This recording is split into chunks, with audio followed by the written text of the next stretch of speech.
Hello tout le monde, je pense qu'il est temps de faire enfin ce tirage que je vous promets depuis longtemps. Mais ici, on va en profiter puisque ce sont les énergies de la pleine lune. Et voilà, je pense que ça va nous faire du bien de regarder un petit peu ce qui va se passer globalement, vu que j'entends énormément d'inquiétudes ces derniers temps. Donc on a soit l'inquiétude de ce qui peut se passer niveau guerre, etc., un petit peu peur du nucléaire, et voilà, hein, j'entends beaucoup de choses qui reviennent par rapport à ça. Et j'entends aussi le sujet du jour, les factures d'énergie, donc ce n'est jamais qu'un aspect parmi tant d'autres, parce que bon, ça augmente, puis plein de choses augmentent, et on se demande vraiment ce que sera notre pouvoir d'achat. Bon voilà, ce sont vraiment des questions d'ordre matériel, mais qui tracassent énormément de gens, quand on se rend compte qu'il y a parfois des acomptes qui atteignent, je vais dire, le montant d'un salaire à mi-temps. Donc voilà, je pense que ça n'a rien de drôle, mais franchement, on pourrait presque en rire tellement c'est absurde, parce que non seulement ça se base sur rien, mais en plus, c'est quelque chose de tellement énorme qu'on se demande comment c'est possible d'en arriver là. Comment est-ce possible d'envoyer des informations d'une telle envergure. Enfin bon, depuis 2020, on a déjà avalé pas mal de choses. Et je pense qu'il est donc de notre ressort de faire changer les choses avec des égrégores positifs, avec des manifestations plus de paix et d'abondance, hein, parce qu'à la limite, on a envie de dire, bah, s'il faut leur payer 1000 euros d'électricité, bah, gagnons 2000 euros de plus, pourquoi pas. Voilà, donc quelles sont les énergies et à quoi peut-on s'attendre prochainement? Alors, la première carte est le cavalier des bâtons. Donc, c'est quelque chose qui nous parle, bah oui, donc de nouvelles, on va encore avoir des nouvelles. Et c'est aussi une carte d'action. Donc, voilà, il y a quand même des choses à mettre en place. Alors, attention que, bon, moi, je vous parle beaucoup d'énergétique.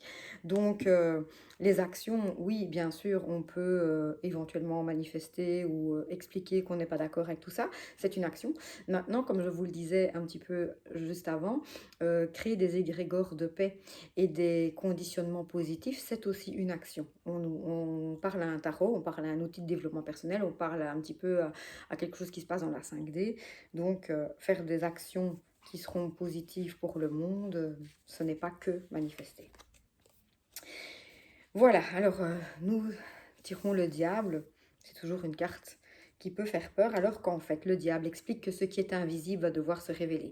Tout ce qui est caché va devoir être mis en lumière. Donc, c'est-à-dire que oui, c'est bien beau de nous avoir menés en bateau depuis 2020, mais qu'à un moment donné, il y a quand même des choses qui vont sortir de l'ombre, parce que c'est immanquable, parce qu'à un moment, le système va craquer. Je pense qu'il ne faut pas avoir fait du tarot pour y penser. Ce qui est intéressant sur la carte aussi, c'est qu'on voit que nous sommes quelque part, donc l'homme et la femme sont comme ça aliénés au diable. Donc c'est-à-dire qu'il y a un pouvoir, il y a quelque chose qui est en place, qui nous dirige dans quelque chose de sombre, et on pense qu'on y est attaché. Or, pour les gens qui connaissent le tarot, si vous en avez un chez vous, si vous voulez regarder la carte sur le net, c'est assez intéressant. Vous allez voir que les chaînes qui se trouvent autour du cou de l'homme et la femme sont extrêmement lâches. Donc en fait, nous ne sommes pas attachés, on croit qu'on l'est, et nos propres limites, en fait, sont celles qui nous bloquent le plus. Donc des solutions, il y en a. Elles ne sont pas forcément celles qu'on connaît, elles ne sont pas forcément celles qu'on utilise tout le temps, elles ne sont pas vulgarisées, c'est un fait certain, mais elles existent et il faut sortir de ce schéma répétitif dans lequel nous nous enfermons nous-mêmes, peut-être par manque d'idées ou par manque de connaissances, mais voilà, c'est sortir de là. Et en fait, nous ne sommes pas attachés, ou pas autant qu'on pourrait le croire en fait. Alors ici, nous sommes dans le 8 des bâtons, et donc encore une fois, c'est une carte d'action. Donc on est dans le 8, et le 8 est quand même quelque part une carte qui va nous parler beaucoup plus de spiritualité, puisque le symbole de l'infini, c'est aussi un 8 inversé. Et donc tout ce qui est 8, c'est quelque chose qui arrive presque à la fin d'un cycle.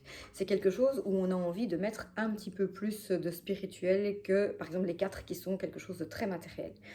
Donc, ben voilà, je crois que le tirage continue à nous dire, soyez, en tout cas pour les gens ouverts, et vous l'êtes si vous écoutez cette vidéo, il y a du travail à faire, mais du travail énergétique. Donc, si vous, quel que soit l'outil énergétique que vous aimez, que ce soit le FT, que ce soit l'hypnose, que ce soit du Reiki, enfin quoi que ce soit, que vous fassiez des soins pour vous-même ou pour les autres, je pense que c'est le moment de mettre l'accent là-dessus. L'action, en tout cas, ce qui nous est demandé au niveau énergétique, c'est aussi de faire des actions à ce niveau-là, des actions dans la 5D. Vous savez très bien que tout ce qui va se créer dans notre monde intérieur va se refléter dans le monde extérieur, et je pense que Ici, où nous sommes vraiment dans une carte de 8 qui nous rappelle notre spiritualité et donc qui nous demande de travailler plus en intérieur qu'en extérieur. Eh bien, nous avons l'as des bâtons, nous sommes toujours dans l'action. Et là, c'est vraiment l'unicité, c'est quelque chose qui nous montre qu'il y a énormément de bourgeons, c'est quelque chose qui émerge d'un nuage, en fait, hein, de quelque chose qui pourrait ne pas être bon. Et c'est ça, c'est ce côté un petit peu qui est sans cesse la renaissance. Donc, quoi qu'il arrive, quoi que ce soit qui puisse s'écrouler, il y a forcément toujours quelque chose derrière. Plus nous serons prêts à l'anticiper et plus ce sera fluide en quelque sorte. Je ne sais pas à quel niveau de fluidité ou si ça va énormément être difficile à vivre, mais il y a des choses qui vont se passer, c'est clair. Et, et le tout, c'est d'être prêt et de pouvoir aussi récolter les fruits que nous allons mettre en place et ne pas avoir peur et ne pas se dire qu'il n'y en aura pas. C'est surtout ça. Il y a des bourgeons. Alors voilà, on revient un petit peu dans les coupes. Donc les coupes sont des cartes d'émotion. Et là, on voit quand même qu'il y a une certaine union entre le masculin et le féminin, ce qui peut aussi représenter nos énergies féminines et masculines. Et les énergies yin et yang, enfin, on pourrait le faire à l'infini. Mais donc, voilà, je pense que maintenant, on est quand même plus proche d'une unicité. En tout cas, ça va être nécessaire. Il va falloir que nous puissions aller chercher des ressources dans toutes les facettes de notre personnalité et peut-être mettre au diapason avec d'autres avec d'autres formes comment je pourrais dire ça? En fait, nos conditionnements vont peut-être être changés. Donc, si on a beaucoup d'énergie féminine, on va peut-être nous demander de faire appel à notre énergie masculine et vice-versa, qu'on soit homme ou femme, hein, ça n'a pas d'importance. Mais donc, de faire appel à quelque chose qu'on n'a pas l'habitude de faire, de mettre en place pour arriver à quelque chose d'un petit peu plus uniforme, où il y a un peu l'union fait la force. Mais bon, moi, je reste toujours persuadée d'être dans quelque chose d'énergétique et dans un travail qui va être plus à ce niveau-là qu'au niveau de l'action matérielle et de la fusion, je vais dire, des êtres, des rassemblements. Enfin, je ne le vois pas comme ça. Je ne vois pas que ce sont des énergies masculines et féminines qui se retrouvent sur le même plan. Je pense que c'est quelque chose, encore une fois, qui se passe à l'intérieur. La reine des bâtons, donc nous sommes toujours dans les bâtons, nous sommes toujours dans l'action. Là, on tire une carte qui, on va dire, plus à énergie féminine. Mais voilà, il y a quand même un... Les cartes de cours sont toujours des cartes assez prestigieuses. Donc moi, a priori, peut-être que la partie visible de l'iceberg, ça va être un petit peu de restriction, un petit peu de choses comme ça où on va croire qu'on est en pénurie, mais en plus, c'est pas vrai. Donc c'est ça qui est assez compliqué à comprendre, c'est qu'on crée des pénuries où on fait croire que, enfin voilà, les petites infos sont montées en épingle aussi, toujours pour entretenir la peur, hein. Donc vous savez bien que c'est là-dedans qu'on gouverne le mieux, enfin qu'on croit gouverner le mieux. Mais les cartes de cours nous rappellent quand même que le pouvoir n'est pas celui qu'on croit. Donc reconnectez-vous à votre propre pouvoir. C'est vraiment la carte qui nous le dit. Allez, encore deux. Alors voilà, la lune, donc ça c'est une carte, oui, effectivement, qui n'est pas forcément la plus positive, si ce n'est qu'elle nous rappelle que la réponse est toujours en nous et que c'est notre intuition qui doit être le guide et rien d'autre. La lune est une carte comme ça, un petit peu morose et en même temps, ben voilà, je pense que par les temps qui courent, on ne peut pas parler d'autre chose que de morosité, on ne peut pas dire que l'ambiance est à la fête. Mais la réponse, c'est dans l'intuition. C'est vraiment pas... ce n'est pas réagir à ce qu'on voit, en tout cas. Ce n'est pas réagir au premier degré et de dire, tiens, il se passe ça. Et donc, ça éveille quelque chose chez moi qui est souvent de la colère, qui est souvent de la peur, qui est souvent du ressentiment. Et donc, je vais agir à partir de cette émotion-là. Parce que forcément, ben, ça ne sera pas positif et ça va faire qu'alimenter un conflit latent ou ouvert. On verra bien comment ça va évoluer. Mais il vaut mieux faire nos choix par rapport à nos envies, à ce qu'on veut avoir, donc être axé solution plutôt que riposte. Et la carte de la lune nous le dit vraiment d'une façon claire. C'est votre intuition, c'est aller chercher le sentiment positif au fond de nous et agir à partir de celui-là. Et donc la dernière carte, Bien voilà, oui, effectivement, c'est aussi une carte qui est une carte de peine, évidemment, et comme je vous le dis, ça serait même, on n'a pas besoin du tarot pour savoir que c'est un petit peu ce qui se passe. Nous sommes quelque part en train de payer, si j'ose dire, hein, personne n'est coupable, c'est pas ça, mais des actions passées. Et donc, comme je l'ai écrit il n'y a pas très longtemps, on est tous tributaires et en fait de ce qui se passe. Et en fait, on est tous tributaires de ce qui se passe, bien sûr, mais on est aussi tous à la manœuvre de ce qui se passe. Un truc vraiment tout bête, vous regardez votre fil d'actualité Facebook.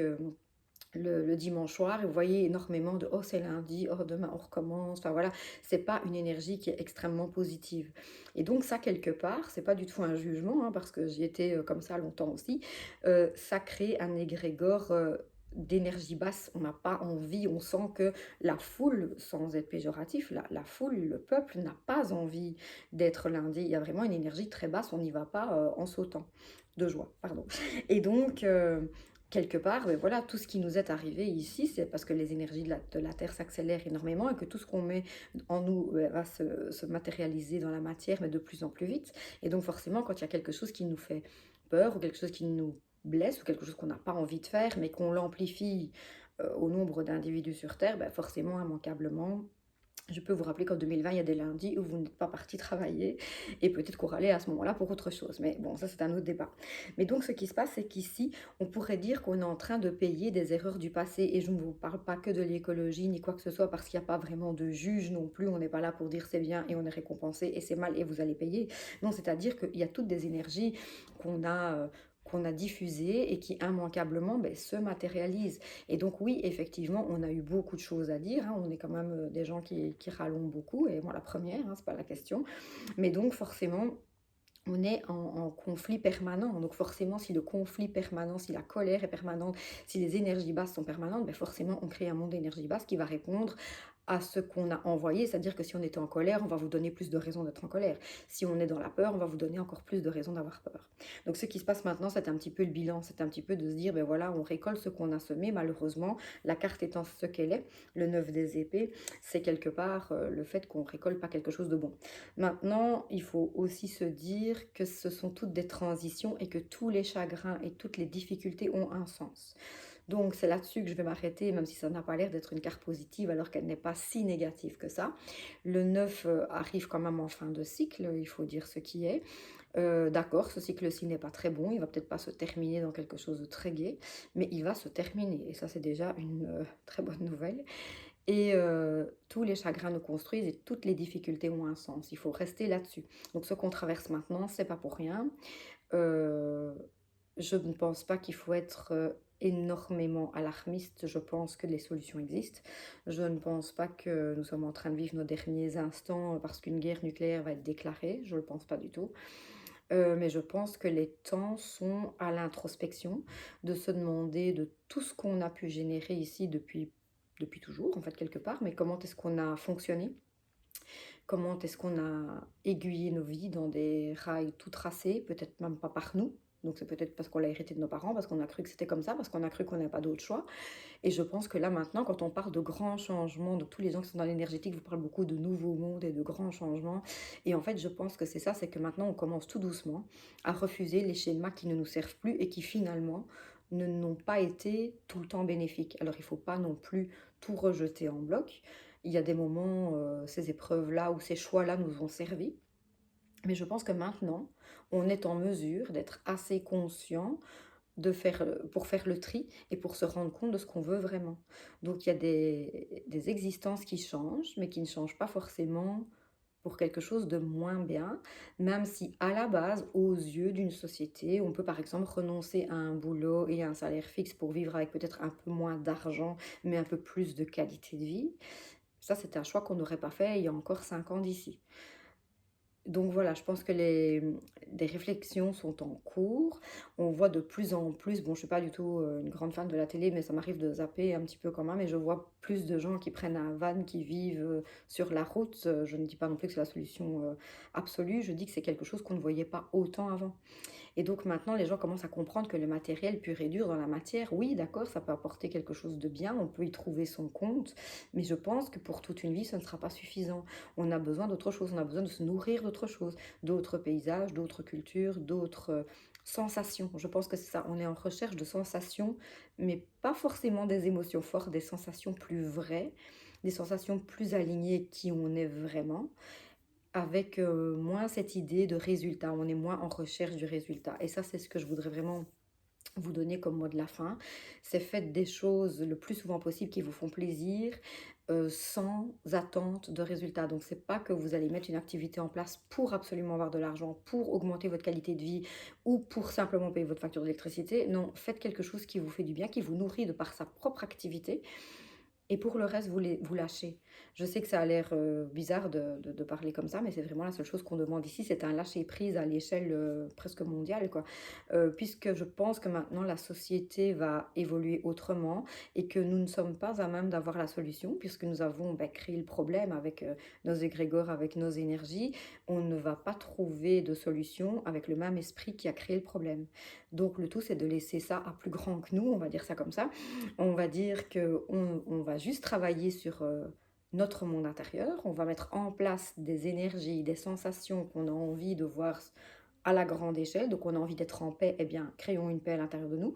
On a envie d'être abondant, ce qui ne veut pas dire forcément l'argent, mais d'avoir ce dont on a besoin pour vivre et en surplus, donc avec quelque chose de très confortable. Donc créons notre abondance, créons donc notre paix, notre abondance, nos sensations agréables. Et voilà, le fait qu'on l'ait en nous, ben forcément, ça s'imprimera dans la matière, puisque nous avons pu le faire pour le négatif, on peut le faire pour le positif. Voilà, mais donc on va arrêter de stresser trop et se recentrer sur nous. Je pense que c'est exactement ce que j'avais envie de vous dire ici pour ce tirage. Si vous avez besoin d'informations complémentaires, si une question vous vient ou si ça éveille quelque chose en vous, n'hésitez pas à laisser un petit commentaire ou m'envoyer un message. Et je vous souhaite une bonne fin de journée.